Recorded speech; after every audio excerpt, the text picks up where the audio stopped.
Holy 10 aichema pa Instagram live nezuro vatsigiri vave kutya kuti pamwe Rehab haina kushanda. Zvakare zvinonzi mweya wa JD uyo Waakauraya uri kumutevera. I want you to know that I have been bleeding for a while now. My heart's been hurting. My head's been hurting. I don't know what to do. My heart's been hurting. My head's been hurting. My head's been hurting. I'm not even coming back to Zimbabwe, not because I don't like Mpuyani and stuff like that, but it's because Muri yeZimbabwe ndinokuchingamidzai zvakare panonzi pano. Ndapota musakanganiwawo kusubscribe, kufollowa nekulikeawo video rino, zvakare nekurishare. Izvi zvinobatsira kuti risvike kure kune hama neshamwari dzenyu dzisati dzariona. Chirongwa cheInstagram live icho chakaitwa naHoly 10 munguva pfupi yadarika chasiya nyika yose yeZimbabwe ichinetseka. Muimbi uyu aive mubishi kuchema achiratidza kupererwa uye kurwadziwa kukuru, izvo zvamutsa kutya kuti zvimwe kuedza kwake kusiya zvinodhaka hakuna kubudirira kana kuti pane chimwe chakadzika chiri kuitika uye chiri kumushungurudza.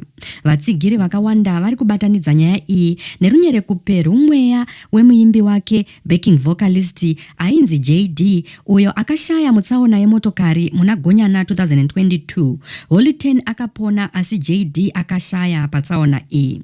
Pane vamwe vanhu vari kutaura mashoko anotyisa ekuti Holy 10 akashandisa shamwari yake iyi kuti awane mukurumbira. Saka zviri kunzi JD ave kumuka NeChipoko achipfuka zvichimuita kuti aite seari kupenga. Kunyanya mushure mekunge atuka mudzimai wake Kimberly panguva yelive iyoyo achiti "The only hoe I married is my Jew." Izvi zvaita kuti vanhu vakawanda vashamisike nepfungwa dzake uye mamiriro ewanano yake.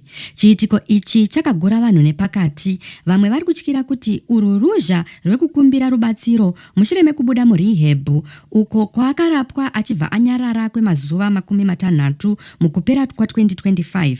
Vamwe vachiseka vachiti zvimwe imweya yemadzinza kana kuti mweya wa JD uri kumumutsira mapfumo ari kumufukira. Do you think prophet vai big repa maposo bro cause vakawana big puchi vachinamatira vanhu bro. Holy 10 agara aine nhoroondo yekupanduka kwepfungwa. Kimberly uyo anga akamira naye pazvose anonzi ari panguva yakaoma nekuda kwekutukwa kwaakaitwa uku. Muri yeZimbabwe munoionawo sei iyi? Ngatisanganei mucomment section muchipawo pfungwa dzenyu.